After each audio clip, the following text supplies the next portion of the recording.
लाडली लाल की जय। श्री सद्गुरुदेव भगवान की जय। राधा बाबा द्वारा लिखित पुस्तक आस्तिकता की आधारशिलाएं। अब आगे। अंतःकरण की स्वच्छता के तारतम्य से ही सत्य के प्रकाश का तारतम्य होता है। महात्मा लोगों से आपने ना जाने कितनी बार सुना होगा, अणु अणु में प्रभु विराज रहे हैं। ऐसी कोई जगह नहीं है जहाँ वे ना हो। महात्मा लोग केवल ऐसा कहते हैं, ऐसी बात नहीं है। उन्हें अणु अणु में प्रभु के दर्शन होते हैं। पर क्या हम लोग उनके इस कथन का पूरा पूरा मर्म ग्रहण कर पाते हैं? यदि ग्रहण कर पाते तो तत्क्षण हमें भी अणु अणु में प्रभु का दर्शन होने लग जाता। ऐसा क्यों नहीं होता? अर्थात अणु अणु में प्रभु है, इस कथन का मर्म ग्रहण होकर अणु अणु में प्रभु का दर्शन क्यों नहीं होने लग जाता? इसका वास्तविक कारण तो प्रभु जाने, पर महात्मा लोग स्थूल कारण बतलाते हैं कि अंतःकरण में सामर्थ्य नहीं है कि वह सत्य के मर्म को ग्रहण कर सके। अंतःकरण मलिन है। अंतःकरण की स्वच्छता के तारतम्य से ही सत्य के प्रकाश का तारतम्य हो जाता है। सत्य वस्तु एक होते हुए भी ग्रहण शक्ति के तारतम्य से अनुभव का ही तारतम्य हो जाता है। भगवान पर निर्भर होने की चेष्टा कीजिए। अधिक से अधिक भगवान पर निर्भर होने की चेष्टा कीजिए। सबसे निरापद एवं पतन के भय से सर्वथा शून्य यह मार्ग है। इस पर दृढ़ विश्वास करते रहना चाहिए। भगवान है, वे हमारे हैं और हमारा मंगल ही करते हैं। अपनी पसंदगी मन से सर्वथा निकाल दीजिए। हमारी बुद्धि प्राकृत है, अज्ञान से भरी हुई है, पापों के संस्कार से मलिन है, बहुत कम दूर की बात सोचती है। बहुत बार हम लोग उस बात में अपना मंगल मान लेते हैं जिस बात से हमारी अत्यंत हानि होने वाली होती है। पर भगवान की बुद्धि भगवनमयी है, वहाँ भूल होने की कल्पना भी नहीं की जा सकती। वे हमारे लिए जो कुछ भी सोचते हैं या सोचेंगे, उसी में हमारा अनंत मंगल है और उन्हीं की पसंदगी हमारी पसंदगी होनी चाहिए। भगवान पर निर्भर करने वाले भक्त को यह सदा के लिए मान लेना चाहिए कि भगवान ने जिस परिस्थिति में हमें रखा है वही उन्हें मंजूर है। यदि उन्हें मंजूर ना होती तो परिस्थिति अवश्य बदल जाती। ऐसा विश्वासी भक्त सारी चिंताओं से मुक्त होता है। चिंता होती है तो इस बात की कि कहीं हमारी निर्भरता में तो दोष नहीं आ रहा है। हम कहीं उन्हें छोड़कर अन्य साधनों पर, अन्य उपायों पर निर्भर तो नहीं कर रहे हैं। भगवत दर्शन की चाह भी उन्हीं पर छोड़ देनी चाहिए। भगवत दर्शन शीघ्र से शीघ्र हो, इसका सर्वोत्तम उपाय है कि इस बात को उन्हीं पर छोड़ दें। अत्यंत व्याकुल हो जाना यह दूसरे नंबर की बात है। जगत का प्रत्येक प्राणी यह चाहता है कि हमारे पास जो है वह बना रहे और जो नहीं है वह मिल जाए। इसी के लिए सारा संसार भटकता है। पर यदि प्राणी भगवान पर निर्भर हो सके तो उसके लिए सब बातों पर भार स्वयं जगतपति वहन करते हैं। जब वह स्वयं योगक्षेम चलाएंगे तब वह योगक्षेम कितना सुंदर होगा, इसकी कल्पना भी हमारा मलिन मन नहीं कर सकता। वे तैयार हैं और हमसे इसके बदले में चाहते हैं कि हम इस दुखालय संसार का चिंतन छोड़कर उनका चिंतन करें।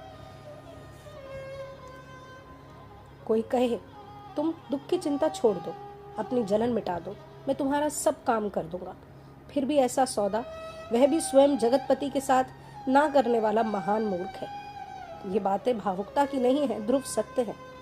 विश्वास करके आप अपने मन को पारिवारिक तथा अन्य सभी चिंताओं से खाली करके प्रभु का चिंतन कीजिए। आप देखेंगे कि इतने सुंदर ढंग से आपकी लौकिक एवं पारमार्थिक सभी समस्याएं हल होंगी कि आप मुग्ध हो जाएंगे। केवल उन पर निर्भर होकर चल पड़ने की जरूरत है, प्रमाण तो पद पद पर मिल जाएगा। इस निर्भरता की परीक्षा होती है अनुकूल परिस्थितियों में। ऐसा भ्रम हो सकता है कि प्रभु इच्छा में हमें पूर्ण संतोष है, परंतु सर्वथा मन के प्रतिकूल परिस्थिति में जब यह भाव स्वाभाविक रहे कि प्रभु ने बड़ा मंगल किया, तब समझना चाहिए कि निर्भरता हुई है। विवेक के द्वारा संतोष करना अर्थात यह मानना कि प्रभु जो करते हैं ठीक करते हैं, अतः यह भी ठीक ही हुआ होगा। इस प्रकार से प्रतिकूल परिस्थिति में समाधान करना भी उत्तम है। पर जहाँ संतोष विवेक के द्वारा किया जाता है वहाँ निर्भरता में कमी है। लाचारी से संतोष करना अर्थात ऐसा मानना कि क्या करें, हमारा क्या वश है, यह तो निर्भरता में कलंक है। वास्तविक रूप में निर्भर होते ही सारे शुभ अशुभ नष्ट हो जाते हैं तथा सर्वथा नए विधान के अनुसार ही निर्भर भक्त के जीवन के शेष दिन बीतते हैं। अतः लौकिक दृष्टि से भी अशुभ परिस्थिति जो अशुभ कर्मों के फल से प्राप्त होती है, उसके सामने प्राय नहीं ही आती। तथापि किसी किसी भक्त का सम्मान बढ़ाने के लिए, जगत को दिखलाने के लिए कि भगवान का भक्त महान विपत्ति को भी किस प्रकार उनका विधान मानकर सहर्ष स्वीकार करता है, लौकिक दृष्टि से अशुभ परिस्थितियां भगवान की खास इच्छा से आती हैं।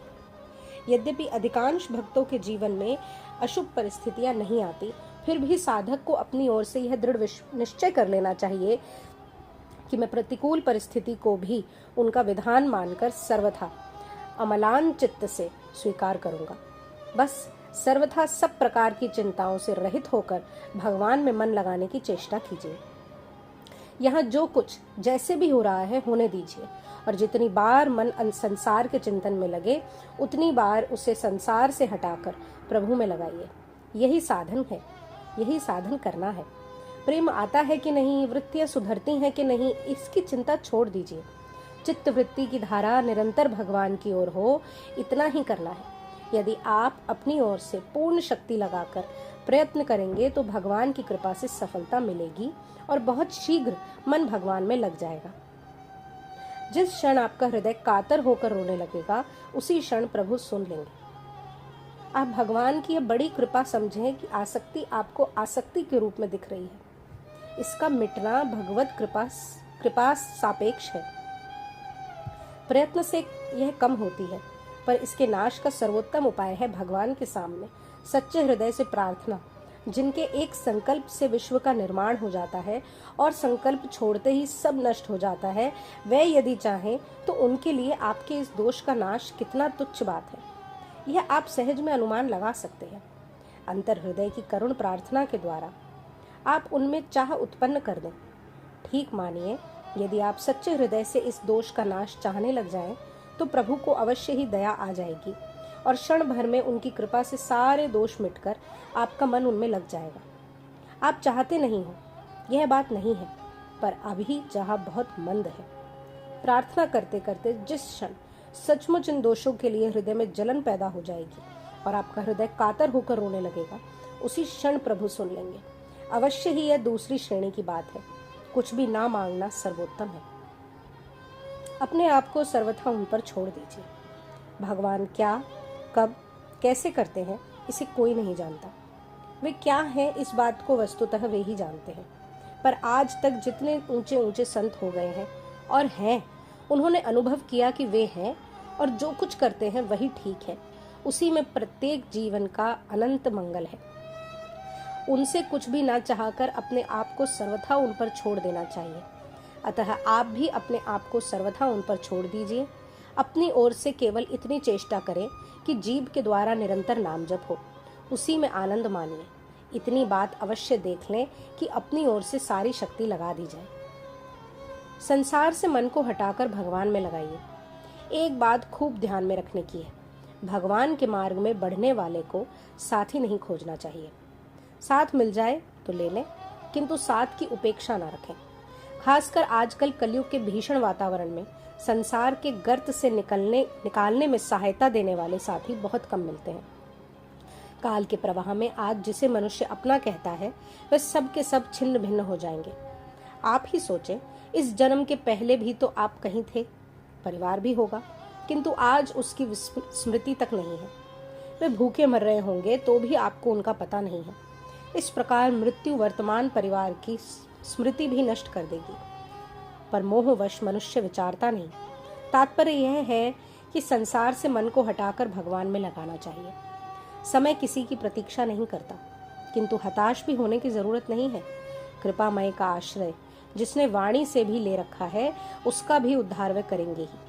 फिर जो उनके चरणों में मन लगाना चाहता है, उनके लिए क्या क्या कहा जाए। भगवान से मन को जोड़िए। आपका मन जिन जिन पदार्थों का चिंतन करता है, उनसे कितने दिनों का संबंध है, जरा विचारें। इस देह के धारण करने के समय से ही तो उनका संबंध हुआ है।